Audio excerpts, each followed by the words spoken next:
Hello guys, welcome to 10 की पढ़ाई YouTube channel. तो आज की वीडियो से हम क्लास 10 के लिए साइंस का जो नया बैच है शूरवीर 2.0 वो स्टार्ट करने जा रहे हैं with the first chapter of our science chemical reaction in equation. तो ये जो वीडियो होने वाली है इसमें हम समझेंगे कि इस चैप्टर में जो मतलब बेसिक जो है वो हम इस वीडियो से स्टार्ट करेंगे। ठीक है, तो अगली वीडियो में हम सीखेंगे कि how to balance and chemical reaction, और उसकी अगली वीडियो में टाइप्स ऑफ केमिकल रिएक्शन। ऐसे तो ये आप इंट्रोडक्शन वीडियो भी समझ सकते हैं। ठीक है, लेकिन ये वीडियो भी उतनी ही इंपॉर्टेंट है जितनी अगली होने वाली है। ठीक है, तो सबसे पहला जो आता है वो होता है कि केमिकल चेंज क्या होता है। केमिकल चेंज होता है formation of a new substance which is completely different from its constituent elements.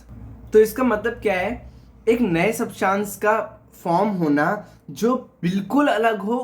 वो किन चीज़ों से बना है, मतलब कि एग्जाम्पल से आपको जल्दी समझ आएगा। H2 प्लस O2 दोनों ही गैसेस हैं। ये दोनों जब मिलते हैं तो बनाते हैं H2O। अब देखो, H2 जो होता है ये फायर को कॉज करता है। ठीक है, इसको अगर हम फायर में डाल देंगे ना तो ये एकदम फायर पकड़ लेगा और बहुत गंदी तरीके से आग लगा देगा। O2 फायर को सपोर्ट करती है जलने के लिए। ठीक है, और अगर ये दोनों ही मिल जाए, जो फायर बनाती मतलब जो फायर लगाती है और जो फायर को सपोर्ट करती है, अगर ये दोनों मिल जाए तो एक ऐसी चीज बनती है जो फायर को बंद कर देती है, मतलब कि बुझा देती है, जो बनता है हमारा water.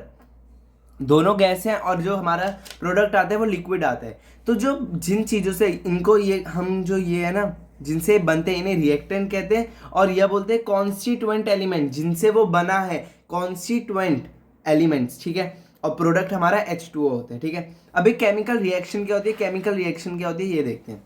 The process in which new substance with new properties formed from one or more reactant is called chemical reaction। एक ऐसा प्रोसेस जिसमें नया सब्सटेंस बनता है जिसकी प्रॉपर्टीज बिल्कुल नई होती हैं, और वो किन से बनता है, एक या एक से ज्यादा रिएक्टेंट से, उन्हें हम केमिकल रिएक्शन कहते हैं। ठीक है, अब यहाँ पे जो है जो हमारी केमिकल, अगर हम आगे बढ़ेंगे जब चैप्टर में तो हमें पता लगेगा कि केमिकल इक्वेशन को जो है बैलेंस करना बहुत इंपॉर्टेंट होता है। और जो अनबैलेंस्ड, अब बैलेंस क्या है ये भी हम देखेंगे। ठीक है, अगला ही जो ये क्वेश्चन है वो यही है। ठीक है, जो अनबैलेंस्ड केमिकल रिएक्शन होती है उसको हम स्केलेटल केमिकल रिएक्शन कहते हैं। बस इतना आप समझ लो, स्केलेटल मतलब कंकाल, कंकाल केमिकल इक्वेशन। ठीक है, क्योंकि उस पर वो बैलेंस नहीं है ना तो वो कंकाल है, मतलब कि स्केलेटल केमिकल रिएक्शन है।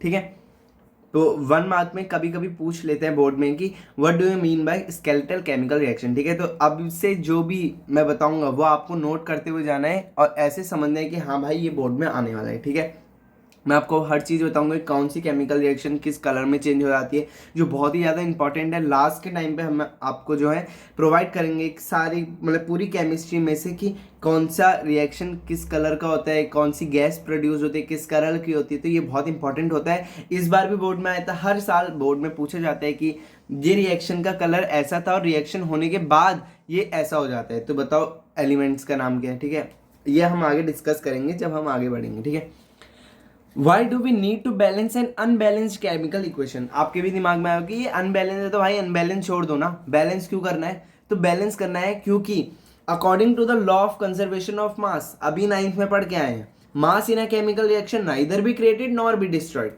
अभी हमने पढ़ा है 9th क्लास में कि जो law of conservation of mass जो होता है वो क्या होता है कि मास कोई भी केमिकल रिएक्शन में ना तो घटेगा ना तो बढ़ेगा, ना ही क्रिएट होगा ना ही डिस्ट्रॉय होगा। अब हर केमिकल इक्वेशन ये लॉ फॉलो करती है, क्योंकि क्या है, ये मास का है ना, लॉ ऑफ कंजर्वेशन ऑफ मास है और ये बना ही केमिकल रिएक्शन है के लिए, तो ये फॉलो करेगी हर केमिकल रिएक्शन कि कोई भी रिएक्शन हो जाए ना ही मास क्रिएट होगा ना ही डिस्ट्रॉय होगा। ठीक है, अब जैसे कि इस रिएक्शन में देखते हैं जहां हमने H2 प्लस O2 H2O ले रखा है। ठीक है, तो देखो ये एक अनबैलेंस्ड केमिकल रिएक्शन है। अब हम जानते हैं यहाँ पे दो हैं हमारे क्या, हाइड्रोजन। हाइड्रोजन का मास क्या होता है, अभी हमने पढ़ा है हाइड्रोजन का मास होता है 1 ग्राम। O2 का, O2 भी दो है तो O2 का कितना होता है मास, O2 का मास होता है 16 ग्राम।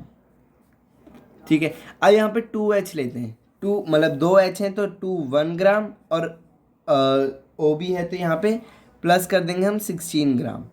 ठीक है, यहाँ पे आ गया 2 प्लस यहाँ पे आ गया 32। ठीक है, यहाँ पे कितना आ गया 2 18 ग्राम, 18 ग्राम, और ये हो जाएगा 34 gram. Which is not equal to 18 ग्राम।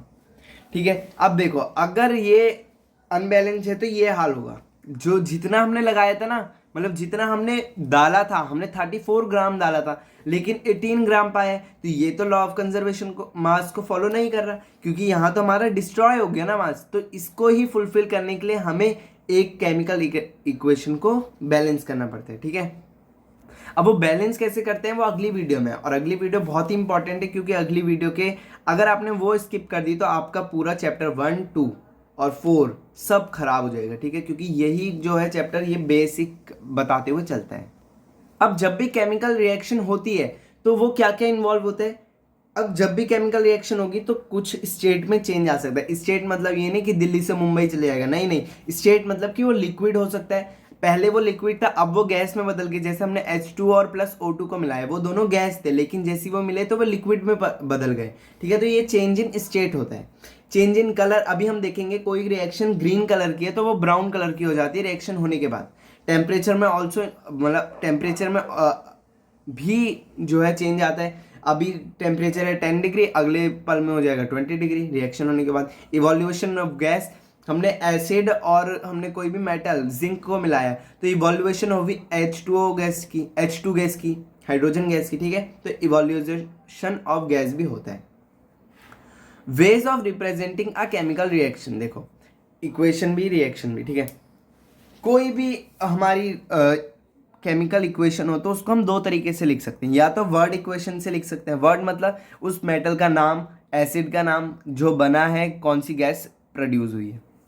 या फिर हम उससे सिंबल के रूप में भी लिख सकते हैं, जैसे कि जिंक को हम Zn लिख सकते हैं, सल्फ्यूरिक एसिड को H2SO4 और जिंक सल्फेट को ZnSO4 और हाइड्रोजन को H2। ठीक है, तो ये वाली जो होती है ज़्यादा प्रेफर कर जाती है इसके बदले, ये बहुत कम यूज़ होते हैं। मतलब ये कौन लिखेगा इतना, पेपर में आप ये लिख के आओगे, ये लिख के आओगे। अब पेपर में आप ये भी लिख सकते हो, ऐसा नहीं है कि ये नहीं लिखना है, यही लिखना है, कुछ भी लिख सकते हो, ये आप पे डिपेंड करता है। अब टाइम को मैनेज करते हुए लिखना होता है तो हमें ये लिखना ज़्यादा प्रेफर करते हैं। ठीक है, तो आज की वीडियो में बस इतना ही। अगली वीडियो में हम शुरू करेंगे कि how to balance an chemical reaction. ठीक है, वो बहुत ही इंपॉर्टेंट वीडियो होने वाली है। एक तो हिट एंड ट्रायल मेथड बताऊंगा और एक यूनिवर्सल मेथड बताऊंगा जो आपको कोई भी यूट्यूब पे नहीं बताएगा। ठीक है, तो अगली वीडियो के लिए चैनल को करना सब्सक्राइब, वीडियो को करना लाइक। तब तक के लिए take care of your and your family, bye bye.